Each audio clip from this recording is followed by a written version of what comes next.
This cobra here was found in the rubble here of my garden, and that's very common. You often find cobras in situations like this, and it's an amazing snake. Most people think it's one of the most aggressive snakes. They think that this is a snake that will intentionally attack you. It'll go for you. That's not aggression. That snake's merely trying to warn me off. It's standing up so that I can see it, and I'm supposed to now move away from it. If I move around it here, you'll see how it follows me. It's, of course, going to follow every step that I make. Snakes respond to movement, the cobra especially. I'm going to show you something really interesting here. This cobra's really warning me with its hood. And if I grab it really gently and restrain it, hold it like this for a moment, once the snake feels that it's completely overpowered, once it feels that it cannot do anything else, that it cannot move away from me, cannot spread its hood, biting's not working, it may do something which is going to really interest you. It may pretend to be dead. And even if I move my hand over it, it's responding completely differently to the way it was a moment ago. Isn't that incredible? Snakes are so fascinating.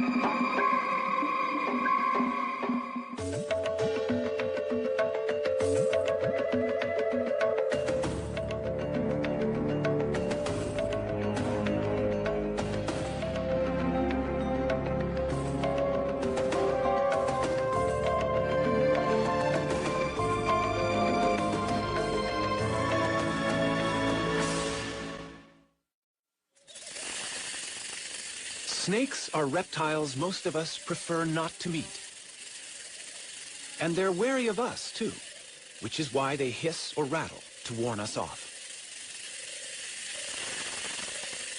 Such warnings are ignored at our peril. But a snake will only bite in defense, and only if it feels gravely threatened.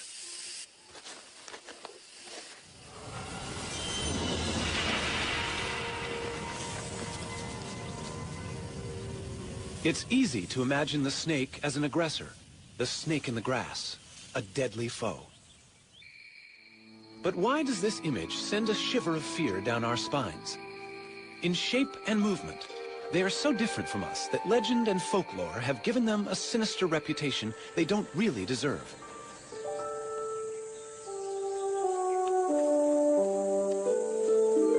How can we understand an animal that smells with its tongue?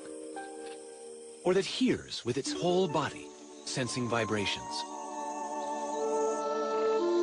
The hypnotic stare of its unblinking eye can seem as alien as its apparent rebirth through the shedding of its skin, sloughed off like a scaly ghost of itself.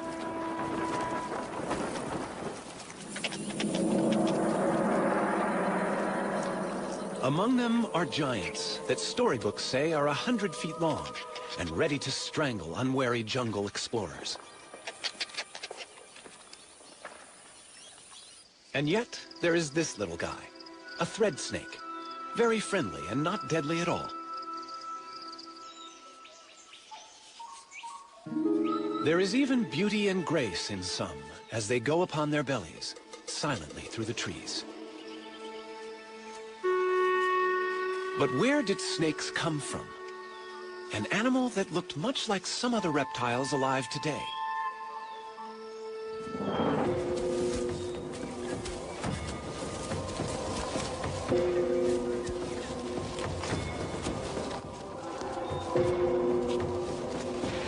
It's hard to believe that snakes have anything in common with creatures like this. But in fact, every reptile descended from the same ancestor. This primitive ancestor led to two groups of animals, turtles and all other reptiles. All through the age of the dinosaurs and during the emergence of lizards, snakes were nowhere to be seen. But there were legless lizards, and it was from these that snakes evolved.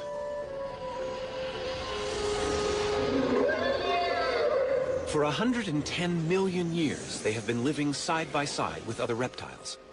Today, there are more than 2,500 different species of snake.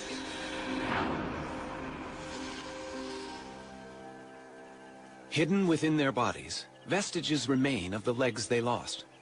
But snakes, with a skull, backbone, and a multitude of ribs, are able to move quickly in several ways.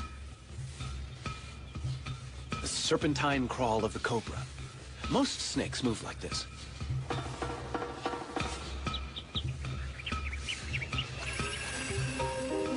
The movement creates little ridges in the ground, which the snake pushes against to propel itself forward. When you're short and fat, like this puff adder, throwing cobra-style loops is impossible. Instead, the muscles act on the ribs. As the ribs move, the snake's scales grab hold of the ground, and with a series of rhythmical contractions, the snake rows along in the sand. The famous sidewinder favors the serpentine wave, and like the cobra, it can push itself against the ridges it nudges up in the sand.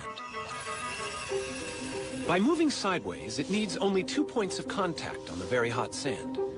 At any one time, most of its body is held in the air. Legs? Who needs them? There are different problems for a tree-climbing python in a rainforest.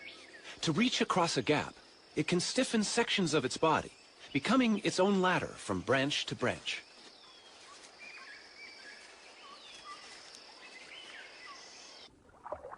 This sinuous and flattened body, with its broad tail working like an oar, could be mistaken for an eel. But this is no fish. It's a sea snake. Most snakes can swim, though even the sea snake must interrupt its hunting now and then for a breath of air at the surface.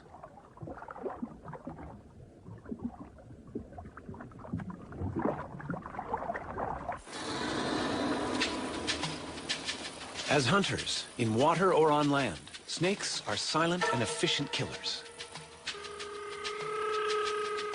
A rattlesnake has more than its bite to work with. Its tongue constantly tastes the air, scenting for prey.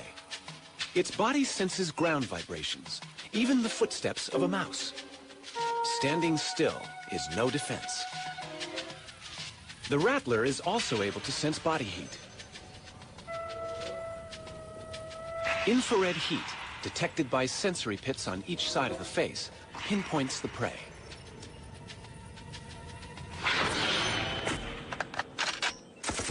Their high-tech weaponry has been around long before ours. But in any combat situation, defense is as important as attack. This military training ground is home to 2 other opponents. The rare red cockaded woodpecker lives in this loblolly pine. Its enemy is a corn snake, whose tactics are to climb the tree and steal the woodpecker's chicks. The bird's defense is to peck at the tree, releasing its resin.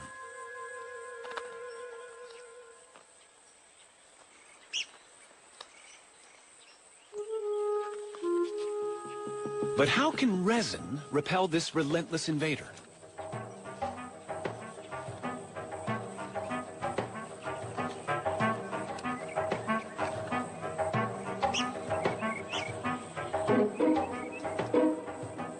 It's getting close. Will the woodpecker's weapon really work?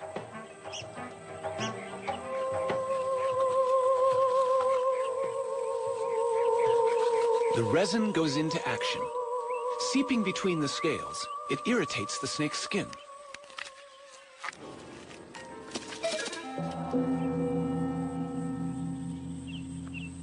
Woodpeckers won, corn snakes nothing. Australia, home to the most venomous snakes in the world. In these cane fields lives one of the most deadly. But why do snakes need venom?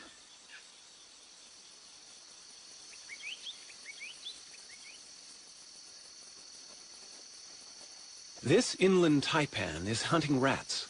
The cane fields are alive with them. But they are dangerous prey. Rats can bite back.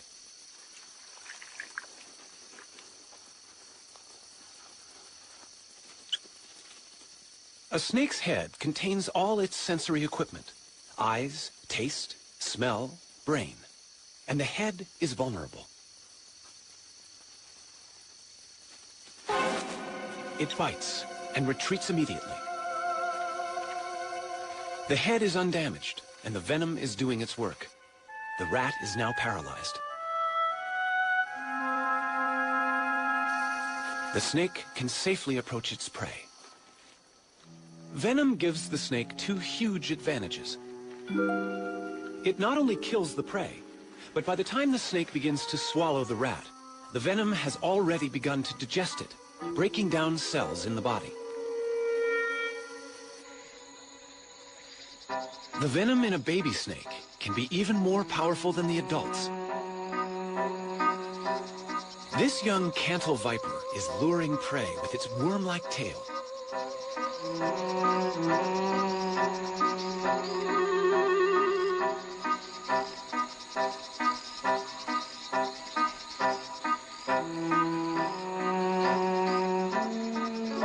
The frog is deceived by the enticing movements. Unaware of its lucky escape, the frog remains convinced there is a worm there. Amazingly, the frog seems unable to see the snake.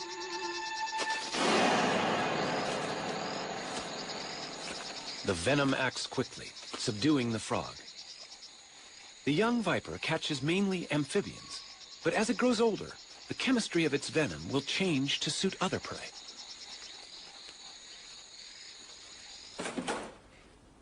Donald Stridham works with South African snakes to understand how venoms affect the bodies of prey animals, and how the venom is delivered during a bite.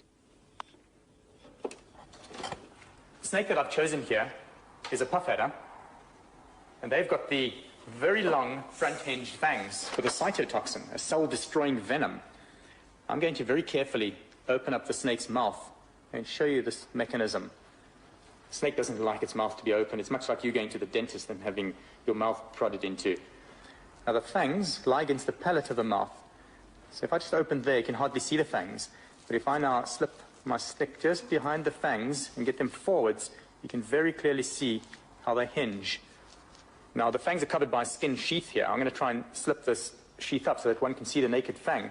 And there we have one fang nicely exposed. These fangs are hollow. They work like little hypodermic needles, so they inject venom through the fang into its victim. And in fact, you can see a tiny droplet of venom on the one fang there. You know, the venom glands of a snake are very similar to the saliva glands in a human, in that if we have a dry mouth, our body very easily reproduces saliva. And the mechanism with a snake is almost exactly the same, in that venom is never easily exhausted. Under normal conditions, the snake is never without its venom. A Gaboon viper produces venom in huge amounts. It's a large, fat-bodied snake, and needs to have a lot of venom to subdue large prey quickly. The viper is too slow to chase its victim. To inject such large quantities, the Gaboon viper has the longest fangs in the world. Each is almost as long as a human thumb. That's quite a bite. Even a smaller bite is no fun. Venom is breaking down the cells inside this man's punctured leg. He's not feeling too bad now, but measurements show his leg is swelling fast, a sign that the snake injected a potentially fatal hit of venom. Blood vessels are rupturing. Fluid is accumulating as tissues break down. Only the correct antivenom can stop the process before vital organs are damaged. Antivenom is a specially prepared fluid, a serum containing antibodies, proteins that will neutralize the venom in the snakebite. The patient has survived the night, but the tissue damage continues for a while. There is still venom present. Although snakes are not trying to kill us, it's worth knowing how some of them bite. The next snake that I have here, it's Africa's most venomous snake. And this is a boomslang. It has drop for drop the strongest venom of any snake in Africa, more so than a black mamba or any of the cobras.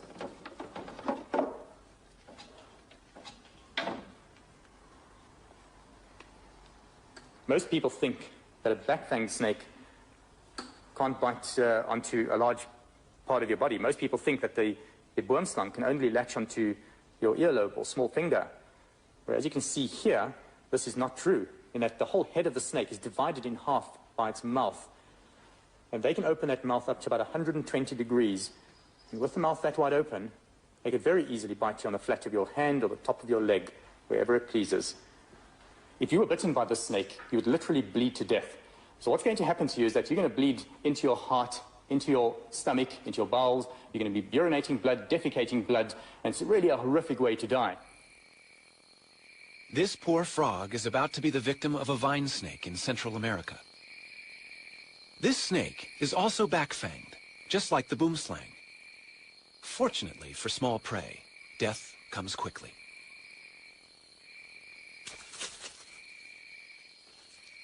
The venom of some snakes with fixed fangs attacks the nerves.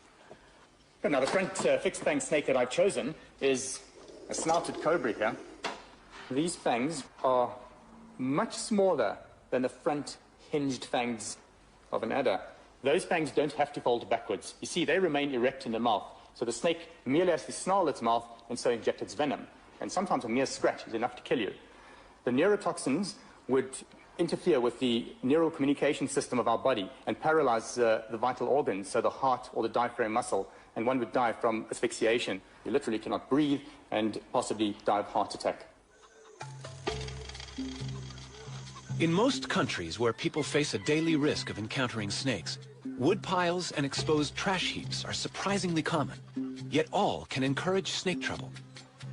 Wood piles provide shelter for snakes, and trash attracts rats. What better prey is there here in Africa for a black mamba? 6 feet of powerful hunter, it haunts the outbuildings and can strike like lightning with a quick-working venom.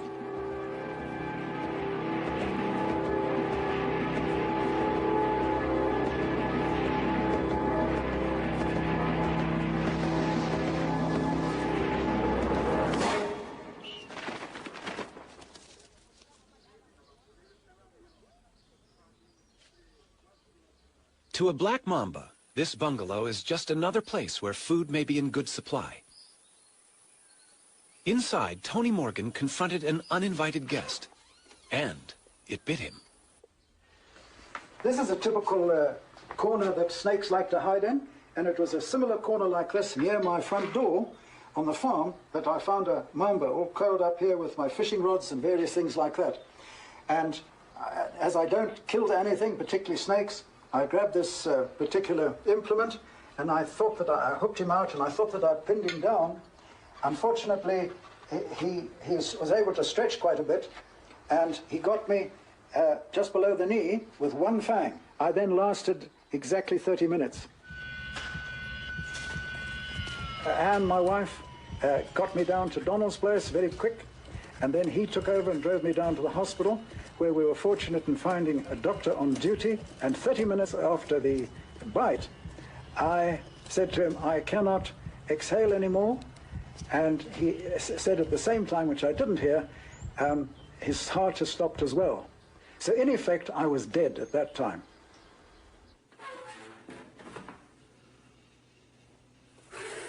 Bill Haast in Florida is the kind of person to whom Tony Morgan owes his life. But collecting venom to make anti-venom has almost cost Bill his own life. I was bitten by a cobra and ended up in a respirator. I had stopped breathing. I was bitten by a mamba in the leg, a king cobra bite in the knee. Well, my blood pressure went to 0. But the most recent one, which was a canebrake rattlesnake, a couple of months ago, I got bitten on the back of the hand. That was almost pure carelessness. Bill, who's nearly 90, milks venom into a collecting jar while he gently squeezes the venom glands. But how has he survived 168 bites? The answer may be quite natural. The South African Cape cobra, a highly venomous snake, is prey to meerkats. But why are meerkats apparently unaffected by frequent cobra bites? They seem to be immune. Perhaps the frequency of such bites is a clue to Bill's survival. Back in 1948, September the 18th to be exact, I started immunizing myself with venom from the Cape cobra of South Africa. I diluted the venom 10,000 times and took 1/100th of a milliliter. Then I graduated or increased the dose over months and then eventually years, added different species until now, on usually once a week, I take a booster, and it's a mixture of 32 different species. So I know that got me through a lot of these bites, at least over the threshold, if not in most cases, saved my life. Snakes and humans share the world uneasily. This spectacled cobra is common in the paddy fields of India.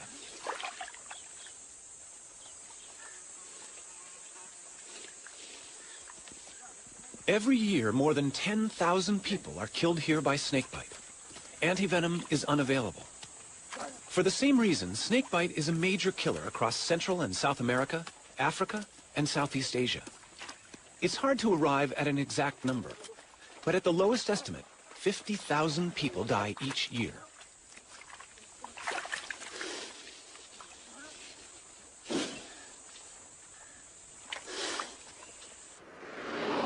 In South Africa, Donald Strydom is answering an emergency call.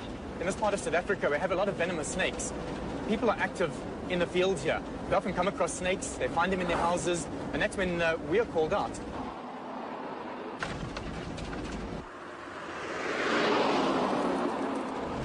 Seems to be the place over here. Lots of people standing around there. A snake in a house is a cause for local excitement. But the occupants have already followed the right emergency procedures. Everyone has left the house. And they've not only closed the door, but sealed it as well, with a towel. Donald can be fairly sure that the snake is still inside. What I'm going to do here is have to put a visor on, because in a situation like this, it's very possibly a spitting snake. So I'm just going to get a few things that I need here.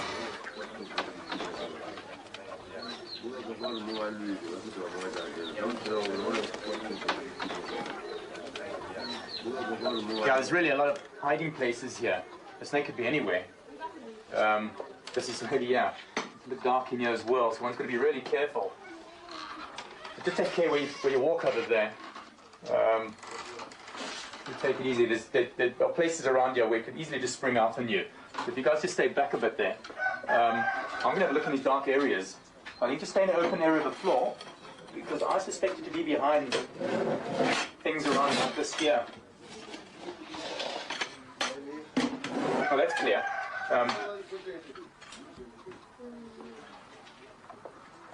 You know, we could so easily find a mamba in a place like this. And these things are like coiled springs. I mean, once it feels that it's not hidden anymore, it could just come flying out.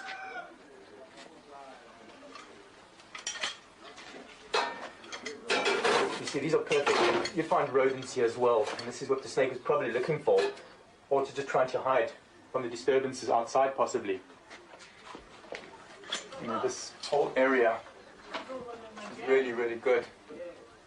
Look at these mats under here. No, nothing there. You know, I don't know, sometimes they even find an escape. They could actually maybe even get out from where the door was plugged out there. It could have pushed past there. But I think we just maybe should carry on looking. You know, it could also have climbed. I mean, these walls are pretty rough up here. I could take a look somewhere up here.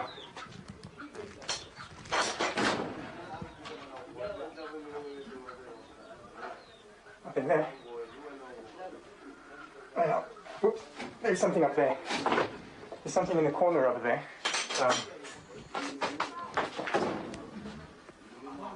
Yeah. Okay, without a doubt, that's a mamba. It's a black mamba. There's a piece of coil just around between the roof and the wall there. We know that mambas are very, very poisonous. I mean, if this bites us, we're quite far from a hospital now, so we've got to be really, really careful. And if you can just stay in the furthest corner away from me there, just out of my way, I'm going to bring it down and just get it straight past you outside, and then deal with it, get it into the bag.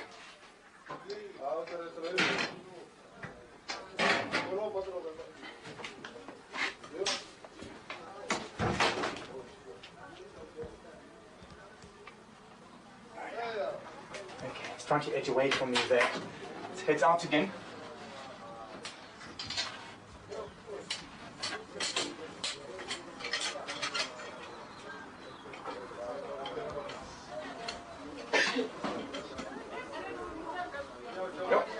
looking up its black mouth at me. It's warning me. And it's interesting that the snake doesn't just come out attacking, but at this stage, having it like this, it obviously feels threatened. At this stage, it'll bite whatever comes near to its mouth. And that's, it's a big snake, bigger than I thought. It's a long animal.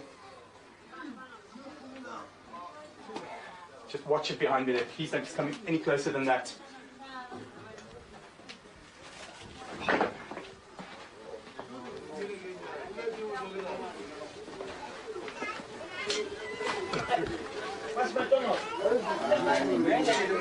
You know, the snake's obviously hyped up now, and whatever touches it through the bag, it's going to bite. And you can see through the bag here. You need to just pin it down to the side, make sure that it's safe in one area, and then I'm going to release the head. Just take care, they don't come too close. Now, you just touch that bag and this thing bites. I'm going to find a safe place to release it. Let's get it in there. And I think I should go and reassure the lady here that her house is clear of snakes and that it's safe to go back in again.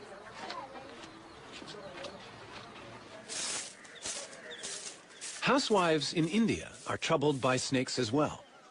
The men of Vrindavan have also made a profession out of removing them.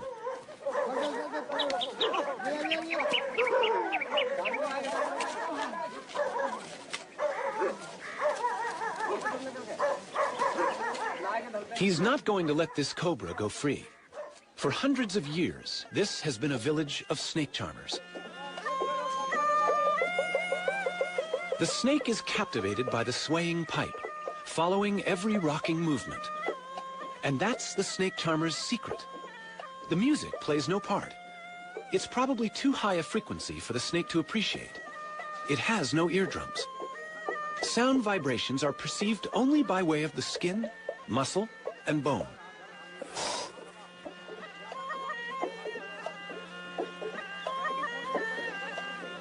Bites are a routine hazard for charmers, but they have a special snake stone, which they believe can magically draw venom from the wound. Survival is most likely to depend on the snake only biting in defense, using little or no venom.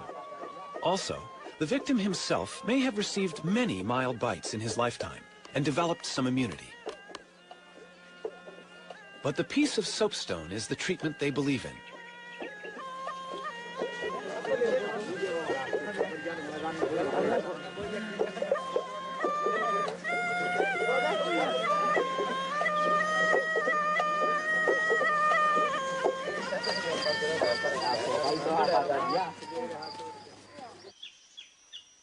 This baby cobra in Africa is one snake that no snake charmer would ever use.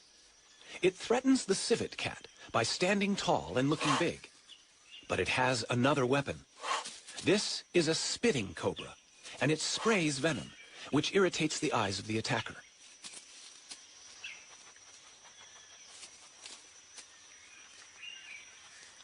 It's not lethal, but it works.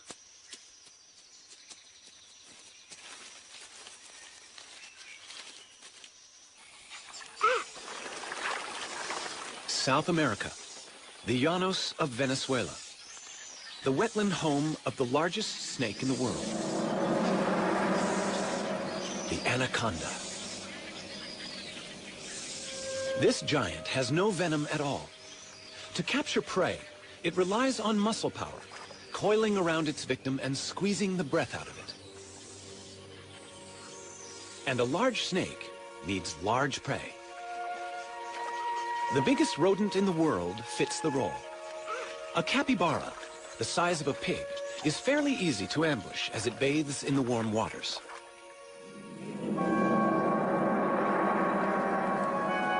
The snake must have teeth strong enough to hold on to such lively prey, and be ready to loop its body tightly around the capybara to avoid being bitten or scratched.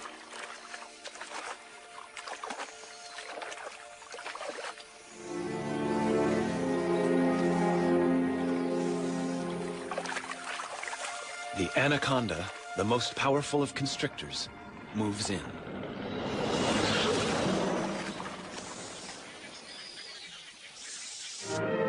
Look out, Jimmy. Hold that head, hold it. hears Jimmy's cries for help.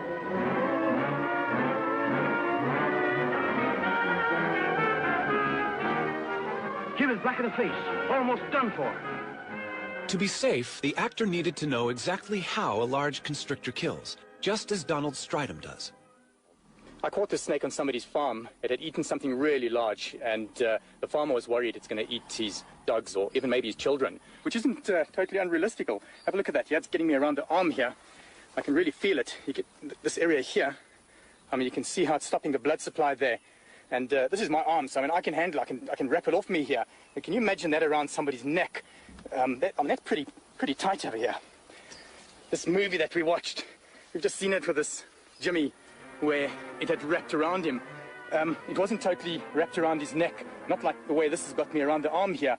With Jimmy, I could literally see that he turned around to get this python around his body, and it wasn't a natural constricting pose, whereas this snake has got me. I mean, look at that, my arm's going quite red there. You have to try and make a plan here. It really got me. One thing I got right in the movie was that the python, like many other non-venomous snakes, are ambush animals. They will lie in ambush for their prey. It'll lie there, wait for the animal to come past, strike at it, bite it, and hook it with those 100 needle-sharp teeth. It then throws coils around this animal while it pulls the animal into the coils. It then asphyxiates the animal. Every time it breathes out, it tightens more and more, and the animal dies of suffocation. If one looks into the mouth of this python, you can see a little circular tube, and that is the extension of its epiglottis. And it's very useful for a snake to have this, because what happens is, when it swallows, that'll extend right out of the mouth, and so it can still breathe while it's got a full mouth of antelope. I think the snake deserves to be released now, so not to stress it too much, I'm going to release it here in the bush. And this looks ideal here. And as soon as I let the head go, that's it, I can feel the coils have immediately relaxed on me there. And the snake just wants to get away, straight into the bush there. Wow, look at that arm. This arm's gone really quite red there. What a relief to have that off. This is great. I love letting snakes go back into the bush. It's such a nice feeling. You can do something for them as well. It's a nice feeling for me, and hopefully for the snake.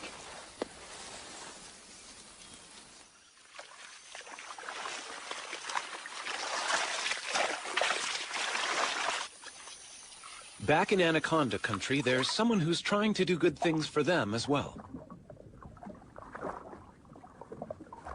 Anacondas have killed and eaten people, but that fact does not deter Maria Munoz. At the ranch of El Cedral, the petite Maria is on the track of her favorite animal.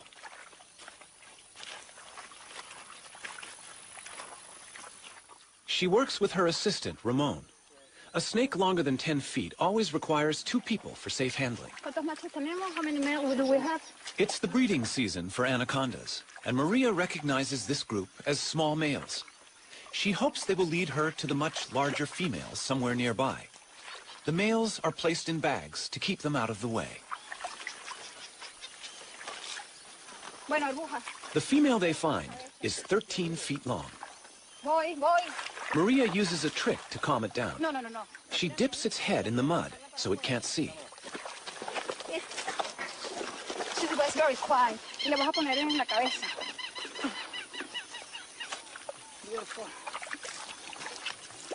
For several years, Maria has been studying how anaconda populations here live and vary. The tail. I would like to know is new one or she had a mark. Let me see the quack. Good. It's a new female for us. That means there are more than 900 anacondas, green anaconda in this ranch. Before Maria began her work, no one knew how many anacondas could live here. Now, by taking blood samples for DNA, she is also getting some idea about how they are related. But of course, she still needs to know how long these giants are. Her personal best is nearly 20 feet, about 10 feet short of the world anaconda record.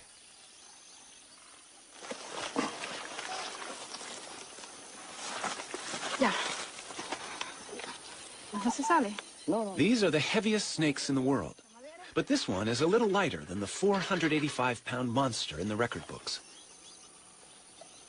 44.45 kilograms. Some snakes, like this South African tiger snake, not only constrict their prey, but are also venomous. I've got the tiger snake's favorite prey. It is a striped skink. Now I'm going to bring it in closer, and you're going to notice that the tiger snake will bite and poison its prey, also wrap around it to constrict and kill. Now this is of course a dead skink, so I'm going to move it around so that the snake thinks that it's alive.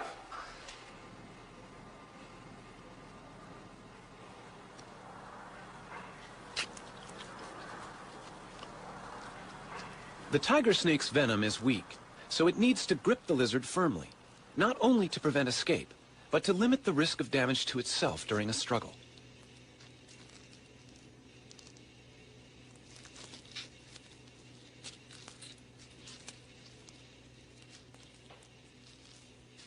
Even more remarkable is an African egg-eating snake's ability to get its mouth around an egg. All snakes can eat meals bigger than their heads. They simply open very wide, and then ligaments allow the lower jaw to expand. Still, the egg cannot be crushed until it reaches special bones in the spine, which can pierce the shell.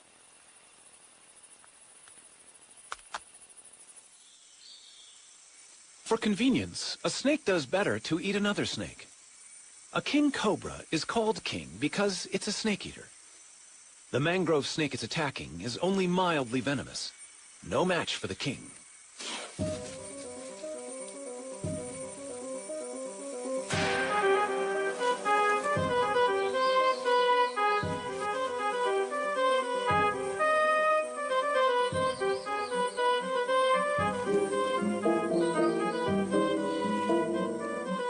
It's not easy for the king to judge exactly how long this meal is. But since the king is the largest venomous snake in the world, chances are the victim's tail will be reached easily and swallowed. It's good to be the king.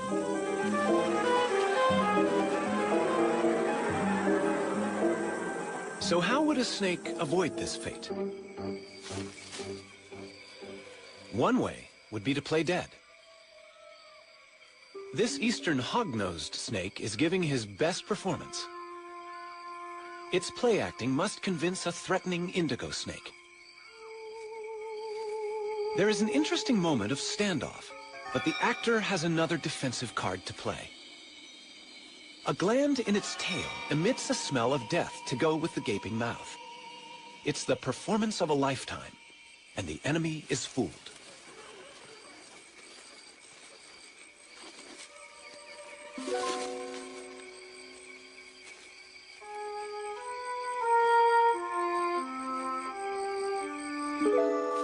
A snake that looks dangerous can keep predators away.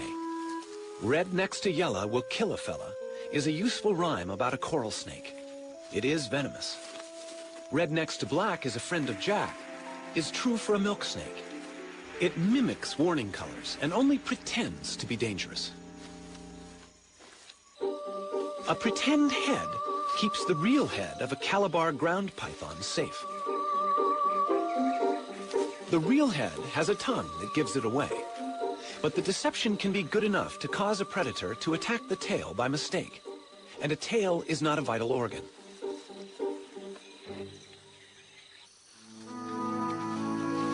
Often the brilliant colors and patterns of a snake's skin are not a warning but a subtle camouflage, matching its surroundings.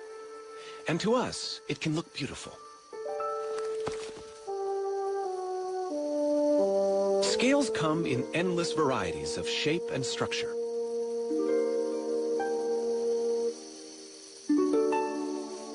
In the wild, snakes are not easily seen, a useful quality which suits these masters of ambush perfectly. But the beauty and subtlety of snakeskin has also been their undoing for thousands of years.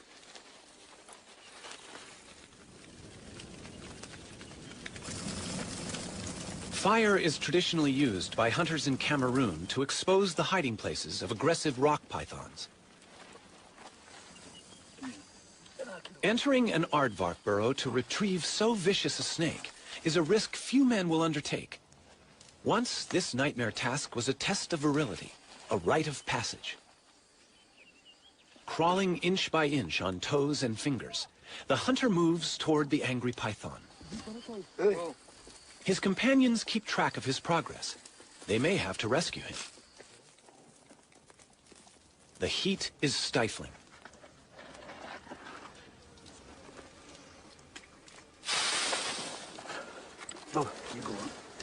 The hunter must squirm back through dust and biting ants, dragging 100 pounds of python.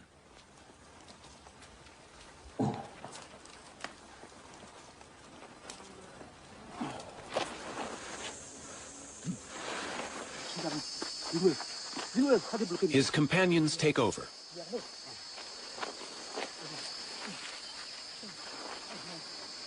These are the last of the python hunters left in Cameroon.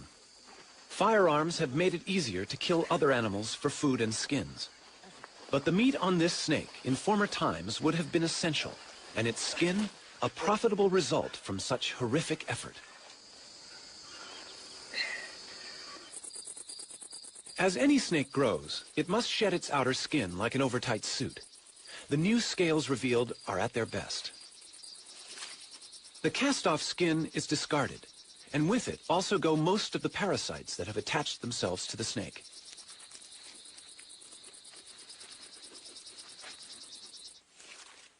The regular shedding of dead skin has special significance for rattlesnakes. Each time a rattlesnake slips out of its old skin, its rattle gains another section at the base. The rattle is a series of loose-fitting interlocking scales that, when shaken, produce a sound that warns large animals not to step on the snake.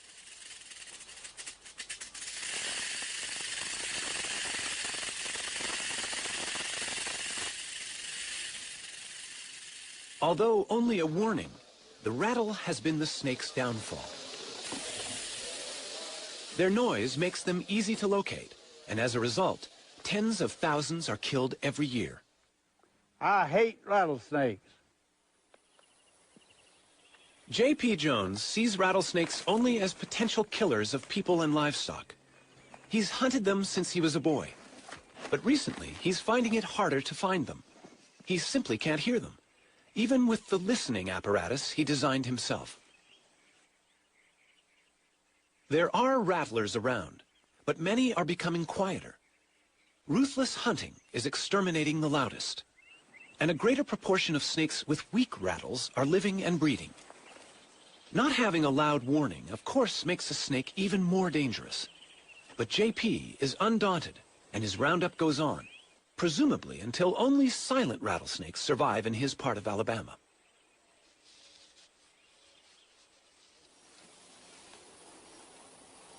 Yeah, I've been doing this for a long time. 78 years old, but I still enjoy it. Getting rid of snakes anywhere is never the good idea it might seem.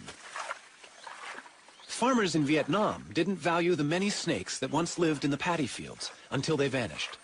The snakes were trapped for food, and the rice crop was attacked by rats.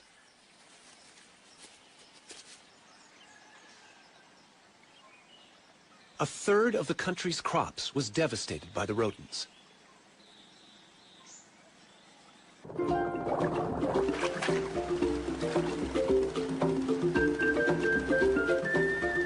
Only the return of natural predators, such as pythons, could save the farmers' livelihoods. The government's official snake repatriator is Dr. Nguyen. He's bringing snakes to the village where he was born. And he knows how important it is that children, as well as the farmers, realize how essential these harmless snakes are to their future.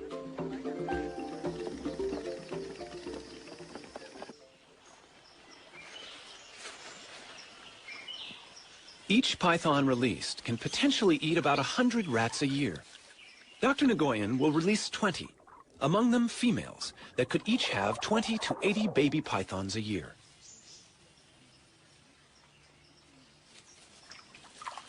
In the battle against rats, each snake in a paddy field is worth far more than those that are sold to be eaten.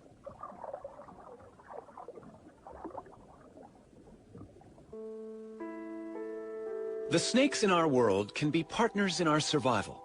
We're learning more about them all the time. But there's always a new twist. Well, sometimes when the snake shed, it's not a complete shed, and we have to help it. And in this case, the top scale wasn't quite off, and I think I can get it. Now he's all done. A snake with two heads. Something went wrong in the egg. Such creatures are not uncommon. Only one head can feed, but this ring-necked snake will survive happily. It's very interesting how attached people get or not get to their reptilian pets. Most people think that how can you get attached to a snake or a lizard as compared to a fluffy kitten or a cat or dog? But in a way, you really do get attached to these animals, partly because you soon realize how individual they are and how the personalities differ. By and large, you do get very attached to your animals. I'm constantly surprised by snakes. They're fascinating animals. Just everything about them is so different to us. They smell using their tongues. They move without any legs. They're cold-blooded. They have no ears. And they're just so interesting. They're so different. There's so much to learn about them. Most of us might prefer to leave snakes to the experts. But love them or hate them, they're an important part of our natural world. As we shed our fears and learn more about them, we might find they're not such bad neighbors after all.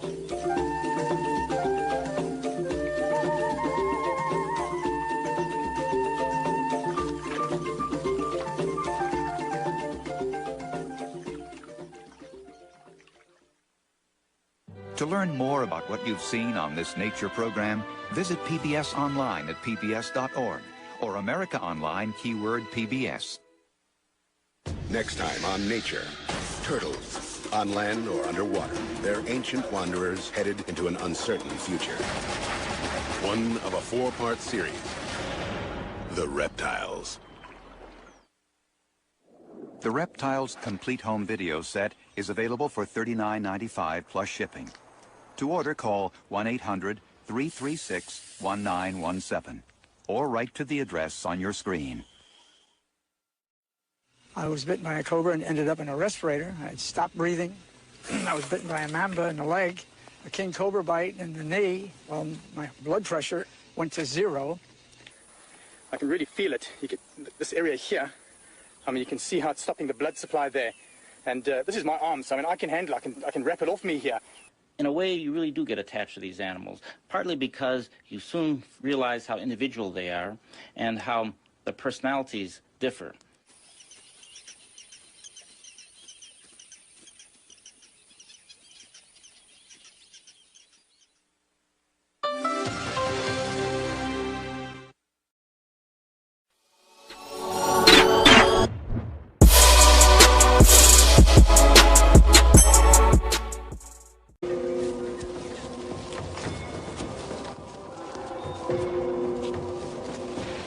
It's hard to believe that snakes have anything in common with creatures like this. But in fact, every reptile descended from the same ancestor. This primitive ancestor led to two groups of animals, turtles and all other reptiles. All through the age of the dinosaurs and during the emergence of lizards, snakes were nowhere to be seen. But there were legless lizards, and it was from these that snakes evolved.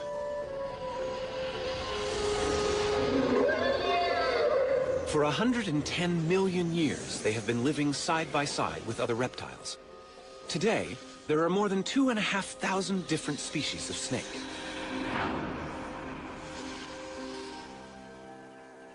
Hidden within their bodies, vestiges remain of the legs they lost. But snakes, with a skull, backbone, and a multitude of ribs, are able to move quickly in several ways. The serpentine crawl of the cobra. Most snakes move like this.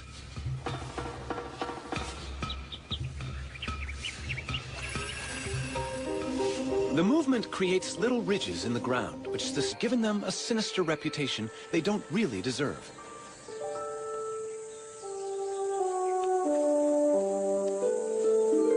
How can we understand an animal that smells with its tongue? Or that hears with its whole body, sensing vibrations? The hypnotic stare of its unblinking eye can seem as alien as its apparent rebirth through the shedding of its skin, sloughed off like a scaly ghost of itself.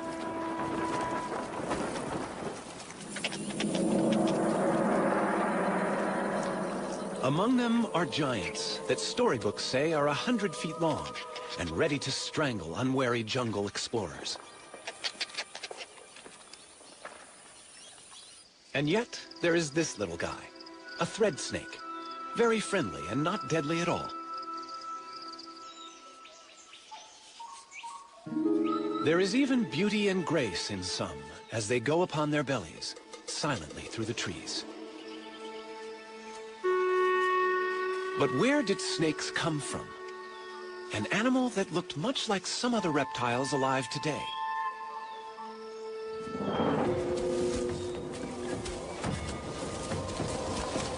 Over it, it's responding completely differently to the way it was a moment ago. Isn't that incredible? Snakes are so fascinating.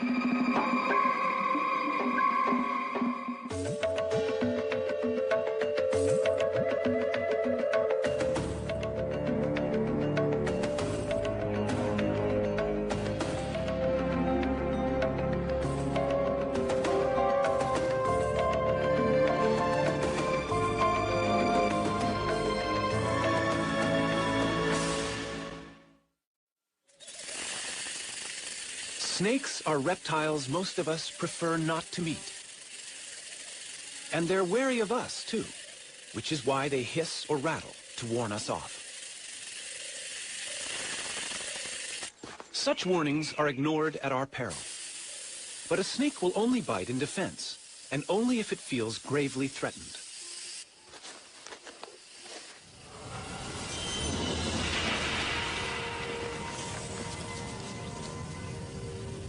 It's easy to imagine the snake as an aggressor, the snake in the grass, a deadly foe. But why does this image send a shiver of fear down our spines?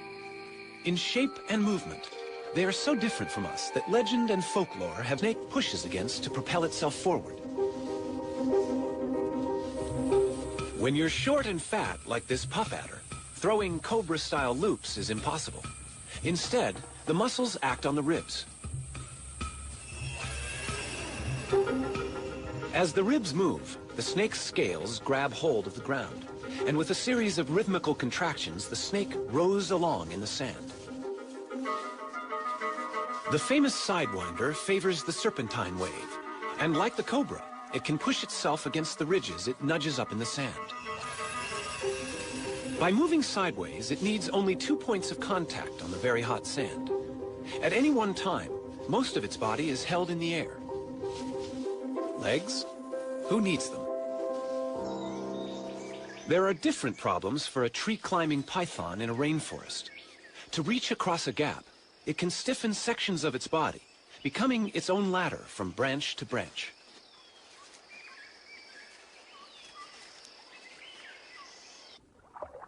This sinuous and flattened body, with its broad tail working like an oar, could be mistaken for an eel.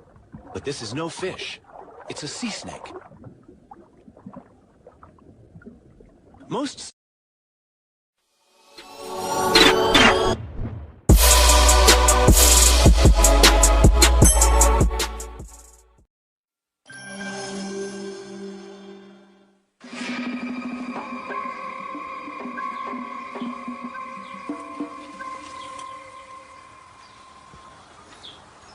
This cobra here is found in the rubble here of my garden, and that's very common. You often find cobras in situations like this, and it's an amazing snake. Most people think it's one of the most aggressive snakes. They think that this is a snake that will intentionally attack you. It'll go for you. That's not aggression. That snake's merely trying to warn me off. It's standing up so that I can see it, and I'm supposed to now move away from it. If I move around it here, you'll see how it follows me. It's, of course, going to follow every step that I make. Snakes respond to movement, the cobra especially. I'm going to show you something really interesting here. This cobra's really warning me with its hood.